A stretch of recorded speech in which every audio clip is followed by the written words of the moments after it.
Welcome back to Third Coast Podcast. I'm Joe. What it do, Gators? And you're listening to episode 284, Forged at Hackney Fitness, featuring Darrian Hayes and Owen Elkins.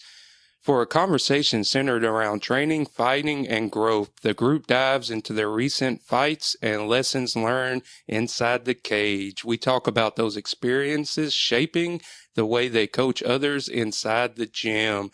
Owen breaks down how the nickname Silverback came to be. We discuss gym culture, mindset, and what's coming up next for Hackney Fitness as they push forward. And if you ain't checked out Third Coast Podcast, check out Third Coast Podcast at 5000ws.thirdcoastpodcast.com on all major streaming platforms, on all social media platforms. And make sure to like and subscribe to our YouTube channel. Let's get into the episode.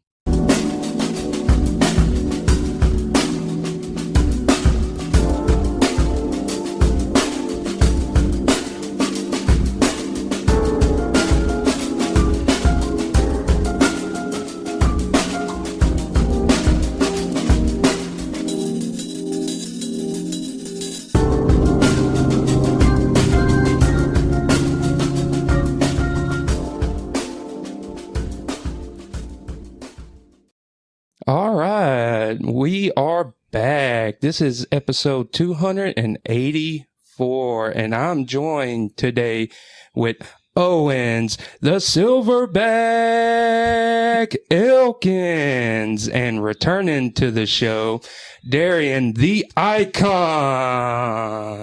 Hayes. Yes, What's sir. up, guys? How are you? Oh, always good, always good. A nice little trip for me, about 52 minutes from Oakdale. Oh, yeah. And doing great. How are y'all? Y'all fine? Oh, yeah, man. Living the dream. You know? Yeah. Doing good, just working and training pretty much. Yeah. With Darrian's the flyweight champion for AKA 4-1. And Owens over here is 2-3, coming off of a TKO victory in the second round. Mm-hmm. How did that feel for you? Amazing. It was my first knockout of my career and everything. And it was just really great to go in there and really get that win like that. That feeling is unmatched over everything. Like just watching somebody just crumble like that and then having the crowd go crazy and that feeling of adrenaline just going through your body, man. That's unlike anything else. It was awesome. And Darrian's last fight took it the distance to decision with the win. Yep. I also wonder, that kick, that's Owen's signature. He always catches me with that in here. Always. And I'm really happy to see that it came together for him, throwing his signature shot out there and putting a guy away with it. It's real dope to see. And I want to thank you for inviting me out. What was it, a year ago? We're at Global Alliance recording an episode. Now you got me all the way up here in Tioga, of all places. Mm-hmm. And this is the third time. Yeah, this is the third time we got together. You know, I like being on your podcast. It's always a fun time. Yeah, and we slowly upgrading, trying to get better equipment, get better at our craft, like y'all are in the gym, focusing, getting better and stronger. And that brings me to my first group question with y'all. How did y'all end up here? Like, what's the story behind that? I know for me, I've been knowing Calvin since I started fighting. He predominantly was at Global, and he trained there for a good bit. He helped me early on with in my career when I first started. And then as time went by, he opened up his own gym. And just we always been in touch and contact with each other. And then one day he invited me to come over and just see how he does things and come train with Owen and Sean and them. And then he was like, hey, man, we're family. You know, we help each other. We help all the guys around. So just, you know, come in and then we'll learn together, grow together, and just go from there. I really got in just kind of trying to lose weight and everything. My stepdad introduced me to this sport and all that. He used to fight back in the day with Calvin and all that. So I've known Calvin for pretty much all my life, you know, and he got me into the gym, started losing weight, asked me if I wanted to fight. Wasn't too sure at first, and then after I started really training and digging into it, it just kind of spiraled from there. I've been with him for about 7 years now, so I've just been kind of going, you know, just on and on. Nice. And y'all are actually trainers here too. How's that process being a trainer and a fighter? Does, what goes into that? Like, how did you say that I want to train other people to fight and fight at the same time? I know for me, I like teaching. And when I'm able to show someone a move, it helps me tone in on that move as well and lock it in. But as far as training and training other people, it's a win-win for everyone. For me, I can get rounds in with the new guys, and then for them, they can get rounds in with someone who's been doing it for a while and learn even more. But it's just something I always wanted to do. It's like, when I have the knowledge, I like to share the knowledge. So we all be knowledgeable of this sport. And like he said, it's a win-win for everybody. And it's also it's great watching people grow in this sport. Mm-hmm. Like, you can see a guy that comes in with no technique, no idea how to fight, never been in a fight a day in his life. And then 3 months down the road, he's a monster. And holding his own. Yeah. Like, it's crazy to see the difference that it can make in somebody's life, especially in like outside things of fighting, discipline and all that stuff like that, just staying true to something. Yeah. And it's pretty great to see. And a lot of people don't realize with doing this and learning, it builds confidence as well, and discipline. And whenever you're able to become disciplined and confident in the real world, it just makes you a better person all around. That's why a lot of times when you see or a fighter outside of the gym, or like the cool, calm, collected, always joyful, happy guys, usually. So that's why another thing why I like this sport as well. What do y'all think this gym specifically is different from, other gyms in the area? Is there anything that stands out?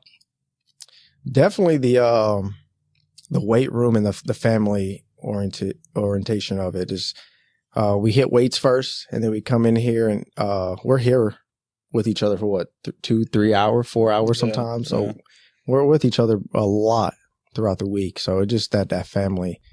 Because I've been to a few other gyms where it's like we come in, we stretch, we spar, we do jiu-jitsu, and then we leave.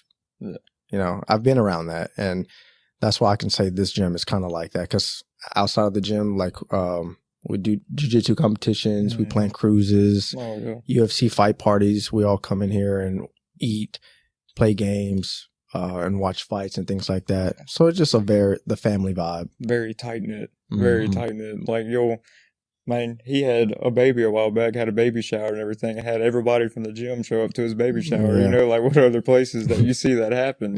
Like, everybody here pretty much treats each other like we are blood family. It's very tight-knit.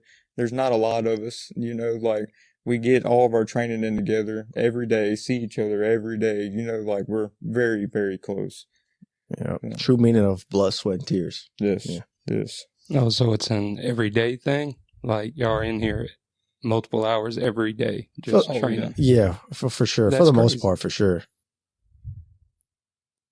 But that's good, though, that y'all have that type of environment, somewhere to go to with a collection of people that want to see y'all better, and then someone that can be there for you when you're not your best, Mm-hmm. So, and with this, I ain't been to many gyms, obviously. I ain't a trained MMA fighter or trying to be, but I like the setup in here. There's a lot of different size punching bags.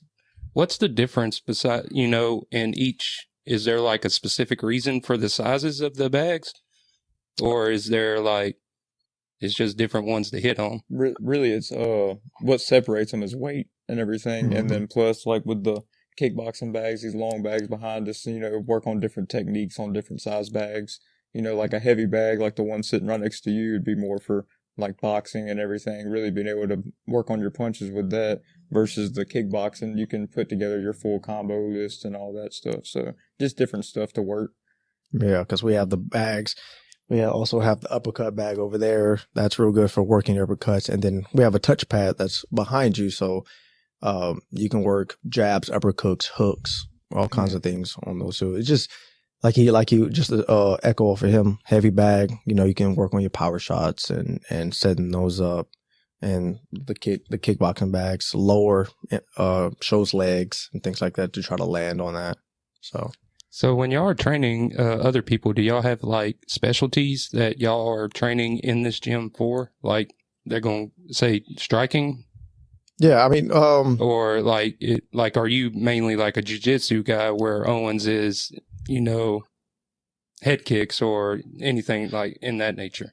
for the most part, we kind of blend everything together. Like, not even. we'll have like jiu-jitsu, and then we'll have kickboxing or just boxing, wrestling, cage work. It's just, we kind of combine everything. We don't just specialize in one thing. But for the most part, here, like whenever me and Owen taking over classes, Owen, he will usually take care of like the striking, and I'll take care of like the cage and ground takedown wrestling, that aspect of it. So we kind of just divide and split up the classes within each other. And we kind of feel like the more insight that we could bring on each aspect of MMA and everything is going to help out way more than, say, like somebody only takes over striking or only takes over grappling. Like, we usually try to work together to bring both of our experiences into it so they can see different fields of view from everything, you know, so it kind of helps out with, different aspects of it. Yeah, because there's multiple ways and techniques to do one thing. Owen throws his lead head kick differently than I throw mine. So I can give my input, but since he's there, he can tell us or other people how he throws it, and it may work for that person, unlike my way may work for that person, if that makes sense. So we just kind of feed off of each other and help each other along with it. And with us putting our heads together, two brains are better than one, help someone else grow. So. Oh, and you had brought up earlier that you joined the gym to lose weight. I've seen your transformation from your last two fights, and it's been amazing. I appreciate it. And I just wanted to highlight that. That's accomplishment in itself to get to that standard, I guess you would say, and to hold yourself like to that level. So that's really cool. And just seeing your growth, because the first fight I watched you was David's last fight I watched up in Marksville.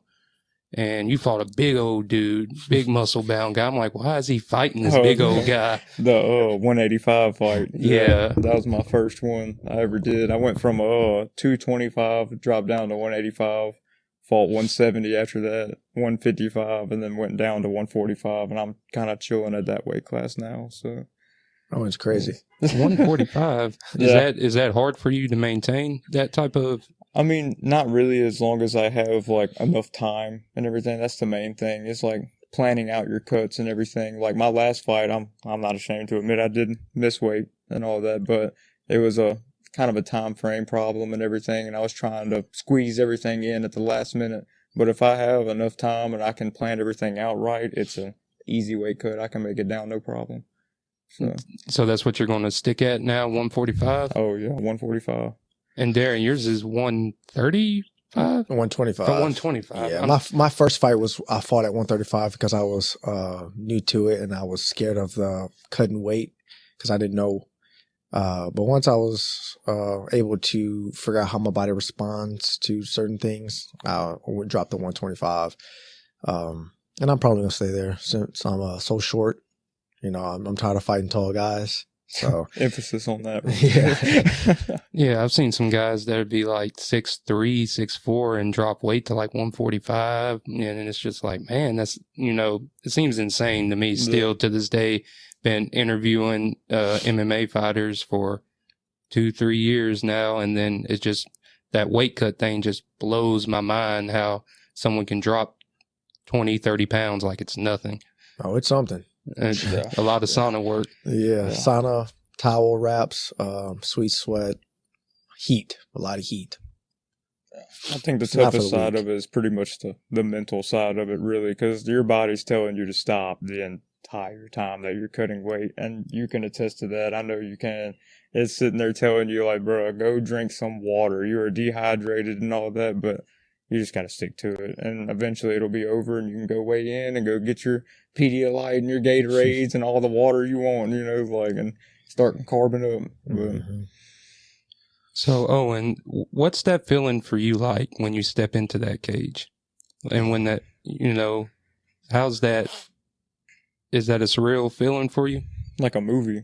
pretty much. Like, and it's kind of like cringy to say that and everything, because like it's pretty much like a movie. You step into the cage, you can't see the crowd, all the lights are down and everything, and then you start hearing the announcer, like dynamite and all that start going off, saying your name, and all the crowd's going crazy. Like, it's surreal, honestly. Like, I never thought I'd be able to experience that. And then now that I have, I can't wait to do it again. You know, like, it's addicting. You want to go back and touch the canvas again, just touch it, and, like, stand in there and just be in that atmosphere. It's awesome. I love it. Yeah, and I see that you don't have a hard time getting people to come out. I seen a lot of your family and friends was at your last fight, so that's real good. You got a lot of support behind you. Oh yeah, I love my support system. I know that. I love them to death. They all come out and cheer me on and everything. And right after, we're all hanging out for the rest of the night. It's amazing. Almost like I have a entourage every time I go to the Paragon. It's amazing. So So when y'all get someone new into the gym, what's the hardest part about keeping them motivated to stay and not, slack off and leave? Is that like a big problem with like new clients? No, it's not really. It's they have the motivation to be here. It's especially if someone's for Owen, they know the product here works. Owen lost a lot of weight, and from where he was to what he's doing now, it's unremarkable. It's crazy. So they see the product on that aspect, but then they also see the product of people fighting and winning. So they have that motivation to stay, but then they get that, I need to fight. I want to fight. That urge to fight. So that keeps everyone here. Mm-hmm. So we don't really struggle along with like losing motivation. So that's what I think is just like they see the product, they see that it works, they see the plan, the process, and so that keeps them locked in. As long as you got the work ethic, you can do anything in the sport. If you mind me asking, what was your starting weight before you went on your fitness journey? 225. At 5'8". Not very good. Well, that's great. Yeah. Damn, that is definitely a product to sell right there. Mm-hmm. And a lot of hard work and dedication went into that, I'm assuming. Oh, yeah. Like, it took a while, but, like, I just kept to it. Like, as soon as I started seeing, like, the transformation and everything, it was so easy to just keep going. It's almost like I didn't want to get off a diet. I didn't ever want to stop. Like, I just continued going on and on and on and just watched it shed off, and, like, anybody can do it. Anybody can do it. We have a lady here named Miss Lisa. She lost like over 85 pounds and all that. And she said the same thing. When she started seeing that progress, seeing that change, it's easy to look in the mirror and be like, yeah, I'm not stopping. Like, I'm going to just keep going and see how far this is going to take me, and a lot of people in here do it. Like, it's like we said earlier, seeing the transformation of somebody in just as little as something like 3 months. It's insane how much somebody can change. And once they see that, they're never leaving. Like, it's addicting. You'll keep coming back and back and back. So, and with the MMA side, do y'all have people that just come in here just to want to learn MMA, not necessarily to become an amateur or a pro fighter, but just someone that wants to maybe learn how to hit the bags right, or just like get a little bit of training for self-defense? Do y'all have any people that come and do that? Oh, for sure. Mm-hmm. It usually starts off that way. Wanting to learn how to throw a punch or learn how to strike or jiu-jitsu or whatever it is. But this sport's it's very addictive. So whenever you start to learn and it comes secondhand to you, then you kind of want to start to compete. Like Miss Lisa came in and started weight loss, and then she started doing jiu-jitsu. Now she does competitions with Calvin and the gym. So you start off the one to, scratch the surface with it, learn it, and then you're like, okay, I want to do it. And then it just goes on from there. Mm-hmm. And I like how that it's not just male fighters, y'all have lady fighters too. And I know it's probably intimidating for a lot of ladies trying to get into the sport because it's a male-dominated sport, and it's cool that y'all have that open avenue here for ladies to come in and train and feel comfortable and stuff. So that's a wonderful environment to Shoot, have. they're the ones who have the most drive and the most fight in them.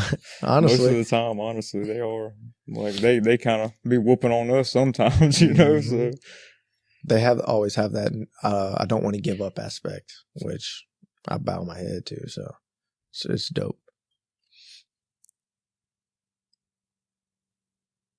So, my bad. I'm trying to get all my thoughts together. So, what's harder, training to go to a fight or prepare for a fight, or training someone else for a fight? Definitely getting ready for a fight. Because, like, if I'm training someone else for a fight, all I'm doing is trying to motivate them and push them through the work versus doing the work and having to cut weight and stuff like that. So for me, I'm definitely going to say getting ready for a fight. But it's weird because for me, I'm more nervous cornering somebody than actually fighting. Like, I'm all jittery, shaky. I was just about to say that. Yeah, like Calvin actually gave me the opportunity to help him corner some of the fighters out of his gym, and I'm shaking, like visibly shaking. But like when I'm going for a fight, I'm okay. I'm here. You know, I don't know. It's weird for me. I was just about to say, I know training for a fight, yeah, of course it's going to be way harder on you, you know, because you're putting yourself through all the stuff that you're having to do, you know, to get ready for that fight mentally and physically. But cornering somebody, I don't know what it is about it. Like, you feel more nervous than the fighter. Mm-hmm. Like, I went down to New Orleans a while back for a couple of fighters that we had fighting, and I cornered with Calvin.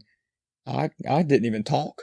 Like, I'm sitting next to the cage and everything, and I was more nervous than anybody in that building, just sitting there tapping my foot, just waiting on the bell to ring, you know. And I was sitting there thinking, like, man, I'm not even nervous when I'm in there. Like, why am I nervous right now? Like, I'm not the one doing it. But you put so much time in with these guys. You want to see them succeed. Yeah, you see them on that main stage. You want them to win almost more than they want to win. You know, like, you're so ready for it, so pumped. And then when everything starts going, man, you're just wigging almost. Like, you're really trying to, like, maintain your composure. Constantly nail biting. Mm-hmm. You had brought up you didn't say nothing. When you're cornering with someone, how many people? Because when I see it, you know, when I saw it live and watch it on UFC and stuff, I see like 3 or 4 people just yelling a lot of. Sometimes there's a lot of yelling in the corner. Sometimes it's just one person, and they're kind of calm, just trying to level-minded. How is working the corner for y'all? It just goes by the promotion of how many they allow in the corner, and then your team dynamic. So like for the most part, we're all yelling, but for the most part, we're all yelling the same thing to try to get that message out to the fighter, because it's something that fighter needs to be doing, whether it's standing or on the ground. But as far as the number of cornermen you can have, it solely relies on the promotional, what they want in there. And usually I try to, if I am standing in the corner, I try to usually stay quiet because I want them to hear Calvin most of the time, you know. And if you have multiple people yelling at you and say we aren't agreeing on the same thing, well, now the fighter's confused on what they're really needing them to do, you know. So as long as you have one person really getting into that person, and he can attest, when you're in there, you can hear your coach. That's the only thing you can hear. You don't hear the crowd. You don't hear anything else but your coach, that guy, and the ref. That's it. And that 10-second clapper. Oh, yeah. You can hear that clapper, but that's about it. When y'all have been in y'all's previous fights, has Calvin said something in, like, from the corner, and he was like, okay, you need to take him to the ground or something, and that help y'all succeed or change stances or anything like that? Usually anytime your corner's telling you something, you might want to listen, because it's gonna benefit you in the fight. They're seeing something that you can't see, you know. Like, and sometimes, you know, maybe the corner is wrong, and maybe you beat them to something that they were gonna say or something like that. But most of the time, if they're sitting there watching it, they see something that's about to work, and you might as well try it or sit back and set it up. Like my last fight, that kick, there's a video, you can hear Calvin throw it, pop, right down. Like, it just kind of worked out like that. So That highlight reel kick. Oh, yeah. Man, you ain't going to never get tired of that one. Oh, no. You'll be showing people when you're 80 years old in a wheelchair. I'm telling you. He better. That was beautiful. So we've had Darrian on multiple times before, and I always, like I said in the beginning, appreciate you so much for always giving me the opportunity to come and bring the podcast world up into these different MMA places. But Owen, what is your biggest aspiration with MMA? Like, where do you want to see yourself one day? Or is there even a real goal? I mean, really, I think it's just to make a name for myself, really, and just kind of just continue going with it. I mean, I've been doing it for so long now. I just feel like I should keep doing it. It's what changed me as a person. It's what kind of brought a whole lot of opportunities into my life. Like this, if I would have never done MMA, I probably would never be sitting here talking to y'all. You know what I mean? It's just something that helps me in everyday life, and I'm going to continue doing it. No matter if I make it to the UFC or if I'm sitting around here still doing fights around at the Paragon and stuff, I just want to make that name for myself and have people when I am 80 years old and I am showing that video of me kicking somebody in the face to be like, man, he was a dog back in the day. I just want that. That's all I really care about. Just being myself and doing what I want to do with fighting. So. And how did you come up with your pseudonym, your nickname? It's just because I was big, broad-shouldered, and everybody would always say I was kind of built like a monkey or something, like a big silverback or something, and just kind of stuck. So. Yeah, when I was doing my research and digging into your info a little bit, when I found out your pseudonym for your fight name, and then I was like, man, he's redheaded too. And I was just like, okay, what, everybody has their own thing and stuff. Because I go by on the show, I go by the Gator. What it do, Gators? I forgot to say that in the beginning. Whoops. But thank you for taking a chance with us too, Owens. Not a lot of people. I mean, it's probably easier since Darren's right next to you. He's probably like, you got to do this. Come on, join the show. But I appreciate you taking the time and your Saturday to spend a little time on Third Coast Podcast. Oh yeah, no problem. I appreciate you having me on, man. This is awesome. I've been watching y'all for a little bit now and just kind of seeing all the different episodes that y'all are doing. There's some great things that y'all are doing and exposing, showing a different side of the sport and all that. I think it's awesome. So I appreciate it. Yeah, see, Joe Rogan don't got shit on me. The best podcast in Louisiana. So I know that I brought up about Calvin earlier and how long y'all knew Calvin. What was y'all's first impression when you first met Calvin for the first time? You want my honest opinion? Yeah, and he's right over there. So I'm gonna say it while I'm looking at him. He was a big, athletic, unorthodox person. I watched this guy do things his body shouldn't do. And so when I first started at Global, that's where I met him. I didn't want to mess with him. I didn't want to spar with him because he was going to do something I didn't know how to get out of, or I was going to be in very much trouble with. So I kind of stayed away from him. But then I remember one day he approached me because he was getting ready for one of his fights. And he was like, hey, come get in this picture. And this was 2018, 2019, somewhere in there. Got in this picture, and then he took the time out of his training camp to do some work with me.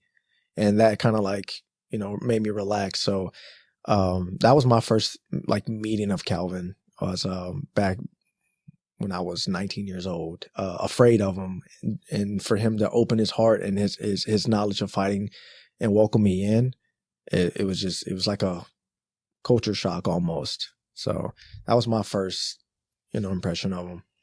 Dude, like I said earlier, I've known Calvin for forever, so I couldn't really tell you the first time I ever laid eyes on him, but I know when I walked into that gym about 7 years ago and looked at him and seen him walking up, and intimidating, very intimidating. But then he starts talking to you, and you're like, man, this guy's the nicest guy I've ever met in my life. His voice doesn't match his muscles. Yeah, and his demeanor and everything. He's just he's somebody that's gonna make you feel like you're safe, in this sport and all that stuff. So I just kind of always have looked at him like a mentor and like a brother now. Mm-hmm. I've been with him for so long, and we're so close. It's just pretty much my brother at this point. That's great. Always it circles back to family and unity. I love Have it. to be. What is something fitness has taught y'all that y'all carry outside of the gym and outside of the ring? I know for me, it's just the will and dedication. As long as you have a will, dedication, a goal, and a plan, you can execute anything. So for me, just my fitness is MMA. So from where I started to where I am now, you know, I know that if you work with something for so long and you work hard at it, give it your all, you will succeed. So discipline and work ethic, the same thing that he just said. We sound like broken records and all that, but the same thing, you know, as long as you have that discipline, have that work ethic, that drive to continue doing something and actually work at it to improve, it'll change in every aspect of your life. So nice. So, 'cause y'all are trainers and Calvin's y'all's coach. Who do y'all think is like the strictest between all of y'all when it comes to getting into the nitty gritty of training, working out, sparring? I don't know. What do you think, Owen? I mean, everybody else says I am, but I don't believe that. Like, I feel like I'd just be kind of driving everybody, you know, but I don't know. I feel like we all have a certain level to it. I know for me, like whenever we're striking and we're actually doing cage work and getting rounds, I feel like I'm more like all right, we're going to get these rounds. You say 5, but we're doing 10. Mm-hmm. I don't know where you got that number from, but we're going to go until we die. Mm-hmm. I don't know. That's just my mindset for it. So, but like I said, we all have this certain like, Owen may be here on this one, but I'm here on this one. Then Calvin's here on this one. I feel like Calvin's more like on the, your cardio gotta be good. Yeah, cardio, but abs. He loves to kill people abs. So I kind of hide from the abs. I ain't even gonna lie to you. When everybody get down, I go in around the corner and I wait until they're done. So, but we all have our certain areas that we're kind of strict on. And I'd say we all have about an equal, able to push people and able to get people to continue going and everything, but we all do it in our certain ways. Yeah. You know, like Calvin's going to make you feel like a 10, you know what I mean? Like it's going to make you feel like, man, you know what? I can do that, you know, like that. Me and Darrian, and they're like, no, you're just going to do it. And just, you know, like you're going to, you have to do it, you know? So it's just kind of a different mediums and stuff. So. Yeah. I'm going to bring Owens. I already can see something going on with you right now. What happened to your nose? This must be I'm going to circle back to your nose. Owen, have you ever had any injuries related to MMA since you've been fighting? Oh, yeah. A lot of like minor injuries and stuff. But like I'd say like the main one, I ended up breaking my collarbone and everything. So trying to grapple in here and all that, you end up going down, don't really know how to land in a awkward position. I ended up landing on my shoulder really hard, kind of took everything out on my shoulder. This little bone that connects to your shoulder kind of snapped. Ooh. So it took me out for a couple months and everything, but came right back, started going again. So it's just something you got to worry about, you know, something you just got to take care of your body and everything, but it's just minor stuff, you know. What happened to your nose? What's today? Saturday? Thursday, we kind of did like a little open mat at Global, and we were sparring and just caught a little, it wasn't a hard shot. It was just a perfectly placed shot off the cage to the side of my nose on the bridge. And when it hit, I felt it like kind of like shift and grind a little bit. And I was like, yeah, I just broke it. But I finished out the last 3 rounds of it. And then I kind of was just messing around with it, but I like to think I have a high pain tolerance, so I can feel it, but it's not like, oh, I'm out for the count. So, like, once we're done with the podcast, I'm probably going to spar with headgear this time. So you use headgear more often? Well, I'm going to start now, just until this thing's healed, and then I'm going to take it right back off. But yeah, broke it, like a day or 2 ago or something like that. It is what it is. It's part of the game. Yeah, it happens. Just you can't really prevent it. It's just something that's gonna happen in this sport. It's combat sport for a reason. Yeah. So do y'all have any upcoming fights lined up that we can talk about? Yes, we actually do. I'm still looking for an opponent and everything, but Yeah. I kind of got mine locked in for March 28th. I'm not going to say his name right now because of just some matchmaking things, but I'm for sure going to be trying to locked in for March 28th, Paragon, Marksville. Defending that title. Of course, right here. I've been having this thing for like 2 years now. I'm just going to keep grinding and see how long I can hold this thing for until I go pro. But that's all a part of Coach Allen's master plan that he's mixing up in his gumbo pot. So we'll see. For me, can't speak too much on it right now, but you will see me here soon. I will be back in the cage here soon. So, all right. Is there anything y'all would like to tell the podcast world before we hit words of wisdom? Continue to grow. That's all I can say. Don't become stagnant water. Always keep moving forward within your life, even though it's kind of like words of wisdom right there. Yeah. Yeah. About the same. Just keep going. Don't worry about what anybody else says. Don't worry about all the other bad things in your life. Just stay positive. Just keep moving. Like what Dory said on what it Finding Nemo. Just keep swimming. Just keep going. Like there's other people who have it. Way worse. It can be way worse. Just keep going. Before I say my words of wisdom, I got one more question that I just thought of. Do y'all have any funny moments that's happened in the gym or at a live event? Or something that's just crazy that's happened that's just blowing your mind away. It's like, why is this person doing that? On the spot. Yeah. I feel like for me, the funniest thing is like someone always says it at a live event is like twist his nipple or some outrageous gesture that they know we can't do. Yeah.